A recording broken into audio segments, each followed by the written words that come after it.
수능 성적표를 이제 막 받아들고 진짜 시작이구나 싶어서 설레는 마음도 있으실 텐데 동시에 눈앞이 캄캄해지는 기분. 아마 지금 당신이 딱 느끼고 계실 감정일 겁니다. 그렇죠. 성적표에 찍힌 그 숫자들, 그리고 표준 점수, 백분위, 환산 점수. 분명 내 점수인데 이거 완전 암호문처럼 느껴지시죠? 네, 맞아요. 바로 그 암호 해독을 위해서 당신이 오늘 저희에게 공유해 주신 자료가 있습니다. 입시 전문가 훈 선생이 정말 수많은 수험생들을 위해 꼼꼼하게 정리한 일종의 정시 전략 비급서죠. 네, 정시 기본 입시 용어 사전. 저희가 이걸 쭉 훑어봤는데 와, 이건 단순한 용어풀이가 아니더라고요. 그렇죠. 이 용어들을 어떻게 나만의 무기로 만들어서 입시라는 전쟁터에서 이길 수 있는지 그 필승 전략을 알려주는 나침반 같은 자료였습니다. 맞습니다. 오늘 우리의 목표는 아주 명확합니다. 훈 선생이라는 이 노련한 가이드가 그려놓은 지도를 함께 따라가는 거죠. 그래서 복잡한 입시 용어의 개념을 그냥 아는 걸 넘어서요. 그 이면에 숨어있는 게임의 법칙을 완벽하게 이해하는 겁니다. 게임의 법칙이요? 네. 표준 점수가 백분이랑 어떻게 다른지, 또 그 점수들이 대학의 환산 점수라는 용광로에 들어가서 어떻게 새로운 가치로 재탄생하는지 그 모든 과정을 한번 생생하게 재구성해 볼 겁니다. 좋습니다. 그럼 그 암호 해독 한번 시작해 볼까요? 훈 선생의 가이드가 가장 먼저 강조하는 게 좀 놀라웠는데 잊어버리는 것에서 시작하더라고요. 아, 네. 가채점 때까지 우리를 기쁘게도 또 슬프게도 했던 그 원점수는 이제 머릿속에서 완전히 지워라. 맞아요. 왜냐하면 실제 성적표에 나오지도 않고 정시에선 아무 의미가 없기 때문이라고요. 바로 그게 첫 번째로 해야 할 가장 중요한 정신적인 전환입니다. 원점수는 이제 그냥 과거의 영광 아니면 상처일 뿐이죠. 아, 그렇죠. 현실은 오직 두 개의 숫자, 표준 점수와 백분위로 결정됩니다. 먼저 표준 점수, 보통 표점이라고들 하죠. 네, 표점. 이건 시험의 난이도가 반영된 점수다. 이렇게 생각하시면 가장 쉬워요. 난이도요? 네. 예를 들어서 모두가 어려워했던 불수능이었다. 그럼 전체 평균이 낮아지겠죠? 그렇죠. 그럼 상대적으로 내 점수의 가치가 올라가면서 표준 점수는 높게 나옵니다. 반대로 쉬웠던 물수능에서는 만점자가 막 속출하니까 내 점수의 변별력이 떨어져서 표준 점수는 낮아지고요. 그러니까 단순히 내가 90점을 받았다. 이게 중요한 게 아니라 그 90점이 어려웠던 시험에서의 90점인지 쉬웠던 시험에서의 90점인지가 훨씬 중요하다는 거군요. 정확합니다. 내 점수가 전체 시험의 맥락 안에서 얼마나 값어치 있는지를 보여주는 객관적인 지표인 셈이죠. 그럼 백분위는 뭔가요? 사실 이게 숫자로만 보면 훨씬 직관적으로 와닿긴 하던데요. 네, 백분위는 내 위치를 가장 직관적으로 보여주는 지표입니다. 정의는 나보다 낮은 점수를 받은 학생의 비율이죠. 내 뒤에 몇 명 있나? 맞습니다. 만약 당신의 백분위가 98%다. 그러면 당신 뒤에 98%의 수험생이 줄 서 있다는 의미입니다. 와. 즉, 당신은 상위 2%에 속하는 최상위권 학생이라는 뜻이죠. 내 위치를 아주 명확하게 알려주는 등수 같은 개념이에요. 알겠습니다. 표준 점수는 내 점수의 질을, 백분위는 내 점수의 위치를 알려준다. 이렇게 정리하면 되겠네요. 네, 좋습니다. 그런데 훈 선생 가이드에서 또 하나 흥미로웠던 게 과목마다 이 점수를 매기는 방식 자체가 다르다는 점이었어요. 절대평가와 상대평가. 이 둘을 구분하는 게 왜 그렇게 중요한 걸까요? 그게 바로 어떤 점수가 자격을 위한 거고 어떤 점수가 경쟁을 위한 건지를 구분하는 기준점이기 때문입니다. 자격과 경쟁이요? 네, 영어, 한국사 같은 절대평가 과목들은 정해진 점수, 예를 들어 90점만 넘으면 누구나 1등급을 받습니다. 일종의 통과냐 실패냐 개념이죠. 패스페일 같은? 그렇죠. 그래서 대학에서는 주로 수시 최저학력 기준을 맞췄는지 확인하는 자격증처럼 활용하고요.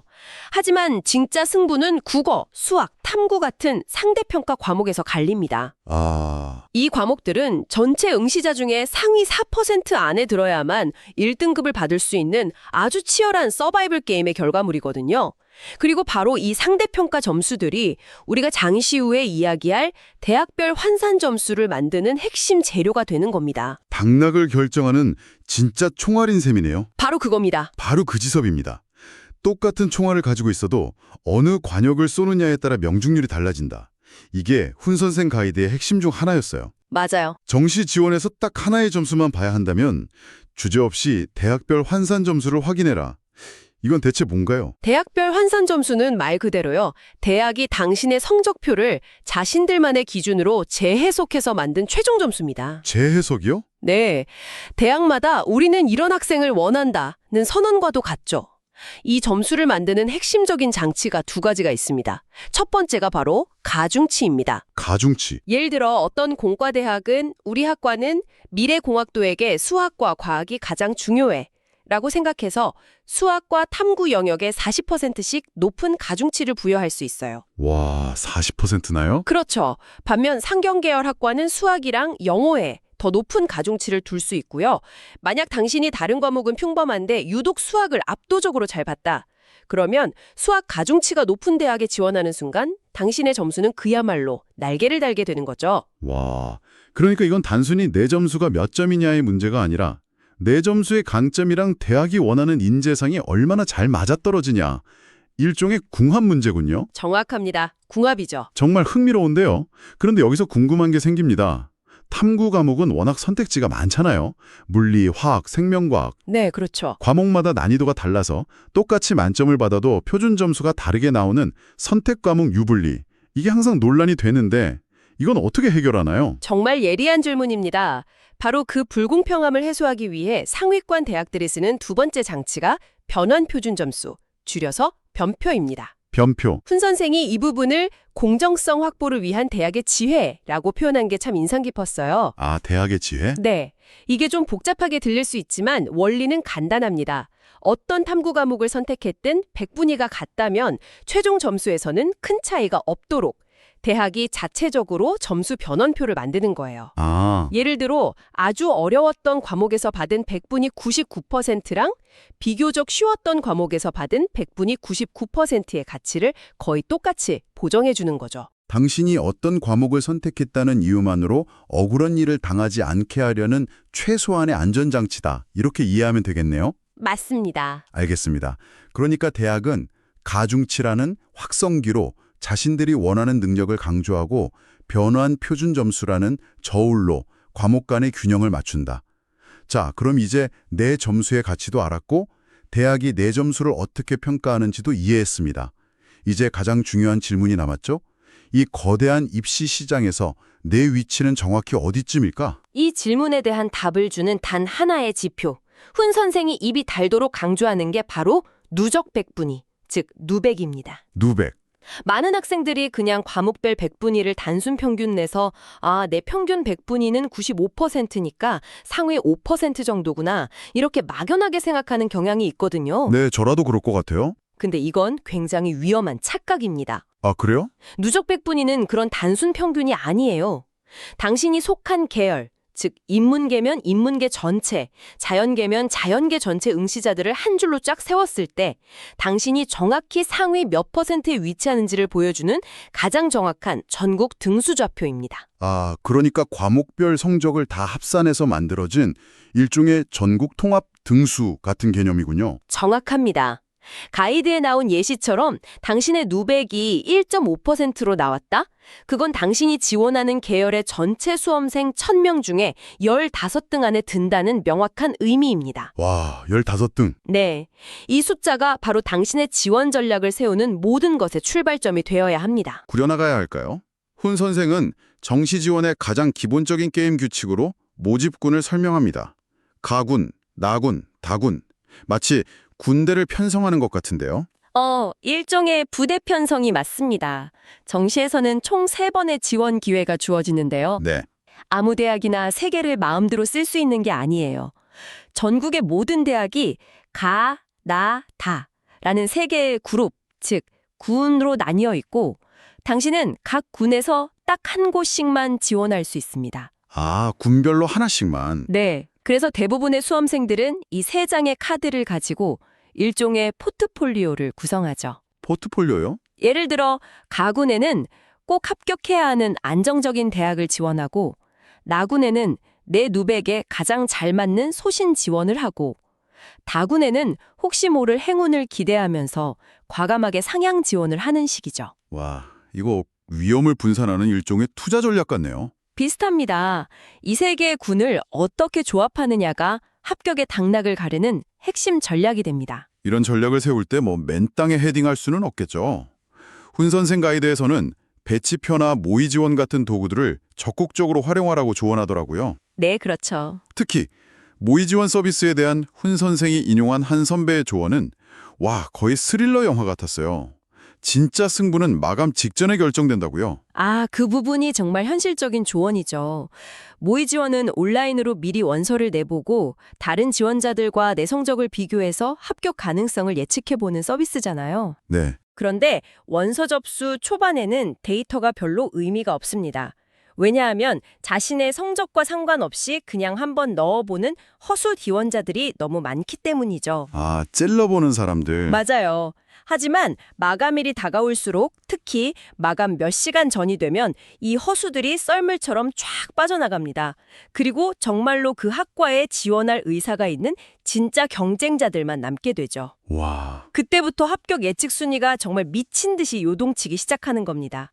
마지막 순간까지 눈을 떼지 않고 순위 변동을 추적하면서 심리전을 벌여야 하는 이유죠. 듣기만 해도 심장이 쫄깃해지네요. 자, 이제 마지막 관문입니다. 입시 커뮤니티나 상담 게시판에 들어가 보면 이건 온통 외계어 같은 말들 뿐이잖아요. 허허, 맞아요. 훈 선생이 친절하게 정리해준 정시 은어들을 한번 짚어보죠. 이번에 스나이핑 성공했다. 이런 글들 정말 많이 보이는데 스나이핑이 도대체 뭔가요? 저격이라도 한다는 건가요? 네, 말 그대로 저격이 맞습니다. 스나이핑 또는 스나는 내 점수로는 합격 가능성이 매우 희박해 보이지만 특정 학과에 예상치 못한 빈틈을 노리고 과감하게 상향 지원하는 공격적인 전략을 의미합니다. 저격수처럼 단 한 곳의 목표물을 정해서 모든 운을 거는 거군요. 바로 그렇죠. 그럼 그 저격수가 노리는 빈틈이 바로 펑크라는 현상이겠네요. 정확합니다. 펑크는 모두의 예상을 깨고 특정 학과의 합격선이 이례적으로 크게 하락하는 현상을 말합니다. 상위권 합격자들이 다른 대학으로 동시에 합격해서 대거 이탈하거나 지원자들이 겁을 먹고 너무 적게 몰렸을 때 발생하죠. 스나이핑은 바로 이 펑크라는 기적을 기대하고 던지는 승부수군요. 그렇죠. 반대말은 폭발입니다. 폭발이요? 네, 이건 펑크를 킥을 하고 지원자들이 너무 많이 몰려서 오히려 합격선이 비정상적으로 치솟는 대참사를 의미하죠. 와, 정말 도박 같은데요? 솔직히 이 스나이핑이라는 게 정말 합리적인 전략이라고 할 수 있나요?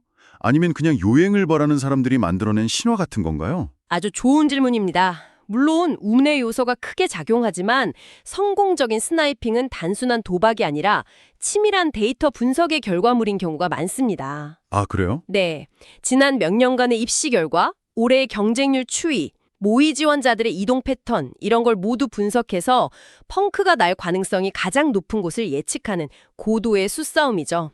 하지만 훈 선생의 가이드 역시 강조하는 건 대부분의 학생들에게는 이런 모험보다는 자신의 누백에 맞춰서 안정적으로 지원하는 소신 지원이나 적정 지원이 훨씬 더 현명한 선택이라는 점입니다. 자, 그럼 이 모든 것을 종합해보죠. 훈 선생의 가이드를 따라 정실하는 이 복잡한 미로를 헤쳐나와 보니 결국 우리가 붙잡아야 할 핵심은 생각보다 명확해 보입니다. 그렇습니다. 결국 이 모든 복잡한 용어와 전력을 관통하는 핵심, 즉 훈 선생이 말하고자 하는 진짜 메시지는 단 두 가지로 요약됩니다. 네. 이건 마치 두 개의 전장에서 동시에 승리해야 하는 체스 게임 같아요. 두 개의 전장이요? 네. 첫 번째는 내부 전장에서의 승리입니다. 대학별 환산 점수와 가중치를 분석해서 수많은 대학들 중에서 내 점수의 가치를 가장 높게 쳐주는 나에게 최적화된 대학을 찾아내는 것이죠. 두 번째는 외부 전장에서의 승리입니다. 누적 백분위를 통해서 전체 지원자들 사이에서 나의 객관적인 위치를 정확하게 파악하고 경쟁자들의 움직임을 예측하는 겁니다. 대부분의 학생들은 이 둘 중 하나에만 집중하는데요.